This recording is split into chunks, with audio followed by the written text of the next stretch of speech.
Russell Brand, who are you to edit a political magazine? Well, I just suppose like a person who's being politely asked by an attractive woman. I don't know what the typical criteria is. I don't know many people that edit political magazines. Boris, he used to do one, didn't he? So I'm a person with crazy hair, quite a good sense of humour, don't know much about politics, I'm ideal. But is it true you don't even vote? Yeah, no, I don't vote. Well, how do you have any authority to talk about politics then? Well, I don't get my authority from this pre-existing paradigm, which is quite narrow and only serves a few people. I look elsewhere for alternatives that might be of service to humanity. Alternate means alternate political systems.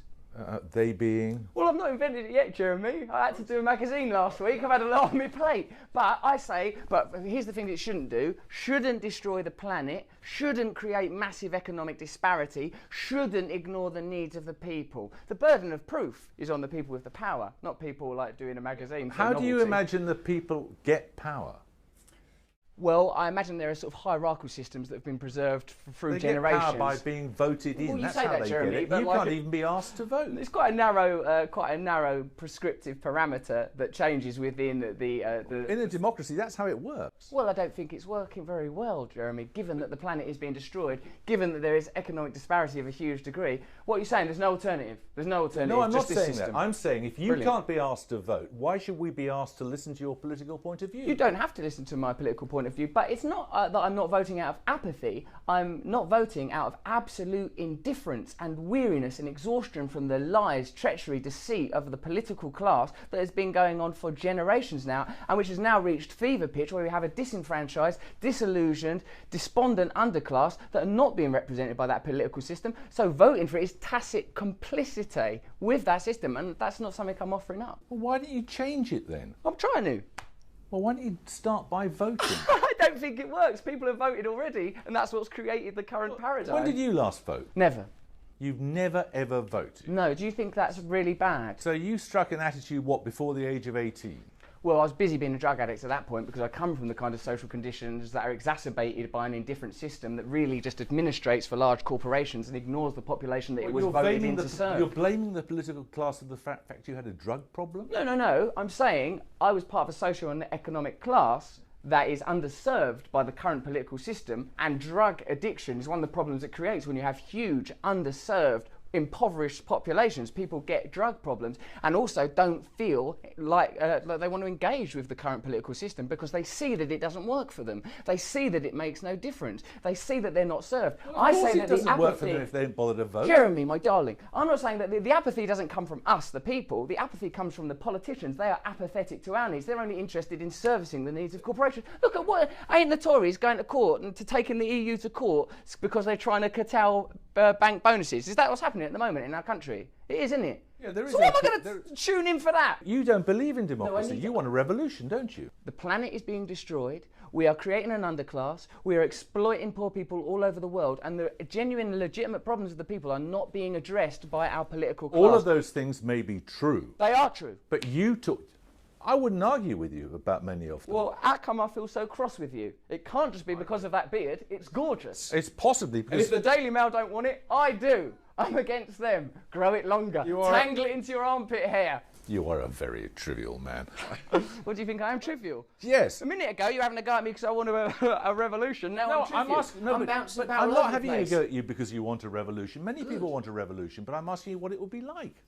Well, I think what it won't be like is a huge disparity between rich and poor, where 300 Americans have the same amount of wealth as the 85 million poorest Americans, where there is an exploited and underserved underclass that are being continually ignored, where welfare is slashed while Cameron and Osborne go to court to defend the rights of bankers to continue receiving their bonuses. That's all I'm saying. What's the scheme? That's all I'm asking. What's the scheme? You talk vaguely about revolution. What is it? I think a socialist egalitarian system based on the massive redistribution of wealth, heavy taxation of corporations and massive responsibility for energy companies and any company that's exploiting the environment. I think they should be, I think the very concept of profit should be hugely reduced. Okay. David Cameron says profit isn't a dirty word. I say profit is a filthy word because wherever there is profit, there is also deficit. And this system currently doesn't address these ideas. And so why would anyone vote for it? Why would anyone be interested in it? Who would levy these taxes? I think we do need to, like, there needs to be a centralised administrative system, but built on... government. Yes, there needs to be a government. Well, we might maybe call it something else. Call them like the admin bods, so they don't get And how would they be chosen? Jeremy, don't ask me to sit here in an interview with you in a bloody hotel room and devise a global utopian system. I'm merely pointing out that the You're current... calling for revolution. Yeah, absolutely. Absolutely. I'm calling for change. I'm calling for genuine alternatives. But there are many people who would agree with you. Good. The current system is not engaging with all sorts of problems. Yes, and they feel apathetic, really apathetic. Yes. But if they were to take you seriously and not to vote... Yeah, they shouldn't vote. They should. That's one thing they should do. Don't bother voting. Because then when it reaches... There's a point. So these little valves, these sort of like little cosy little valves of recycling and Prius and, like, you know, turn up somewhere, it stops us reaching the point where we think, oh, this is enough now. Stop voting. Stop pretending. Wake up. Be in reality now. Time to be in reality now. Why vote? We know it's not going to make any difference. We know that already. So, you know, I have more impact at West Ham United, cheering them on. And they lost the City unnecessarily Saturday. Okay, well, now you're being facetious. Well, facetiousness has as much value as seriousness. I think you're making the mistake of mistaking seriousness. You're not going to solve world problems by facetiousness. We're not going to solve them with the current system. At least facetiousness is funny. Sometimes. Yeah, sometimes, Jeremy. So listen, so let's approach this optimistically. You've spent your whole career berating and haranguing politicians, and then when, like me, a comedian goes, yeah, they're all worthless, what's the point in engaging with any of them? You sort of have a go at me because I'm not poor anymore. Well, no, I'm not having a go at you about that. I'm just asking you why we should take you seriously when you're so unspecific. You don't have to take... Well, firstly, I don't mind if you take me seriously. I'm here just to draw attention to a few ideas. I just want to have a little bit of a laugh. I'm saying there are people with alternative ideas that are far better qualified than I am, and far better qualified, more importantly, than the people that are currently doing that job, because they're not attempting to solve these problems. They're not. They're attempting to placate the population. The measures that are currently being taken around climate change are indifferent, will not solve the problem. You don't think it's possible as human beings they're simply overwhelmed by the scale of the problem?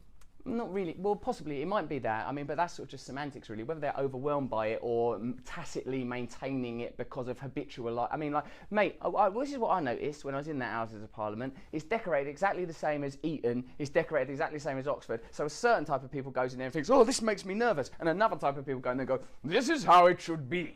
And I think that's got to change now. We can no longer have erroneous, duplicitous systems held in place unless it's for the only systems that serve the planet and serve the population of the planet can be allowed to survive. Not ones that serve elites, be they political or corporate elites. And this is what's currently happening. You don't really believe that. I completely believe it. Don't look at me all weary, like you're at a fireside with a pipe in your beard. I mean, Ed Miliband wasn't elite.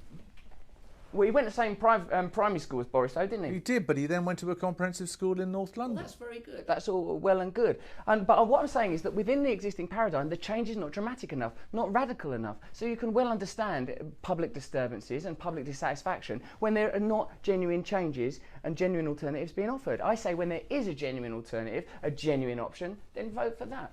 But until then, don't bother. Why pretend? Why be complicit in this ridiculous illusion?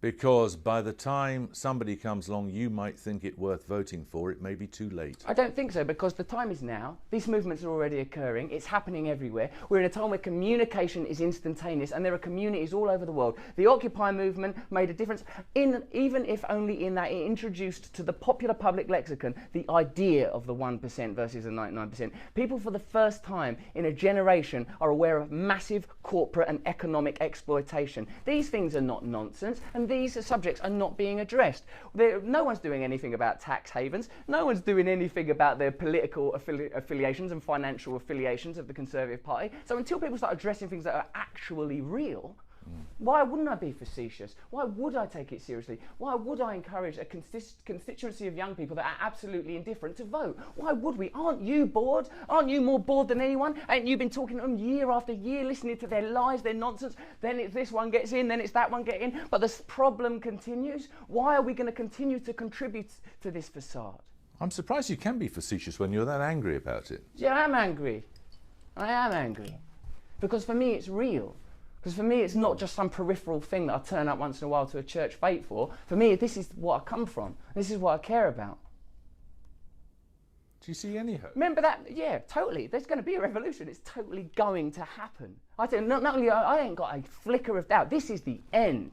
This is time to wake up. I remember I see you in that program where you look at your ancestors and you saw that when your grandmother had to brass herself or got fucked over by the aristocrats who ran her gaff, you cried because you knew that it was unfair and unjust. And that was, what was that, a century ago? That's happening to people now. I just come from a woman who's being treated like that. I've just been talking to a woman today who's being treated like that. So if we can engage that feeling, instead of some moment of lachrymose sentimentality trotted out on the TV for people to pore over emotional porn, if we can engage that feeling and change things, why wouldn't we? Why is that naive? Why is that not my right because I'm an actor? I mean, I've taken the right. I don't need the right from you. I don't need the right from anybody. I'm taking it.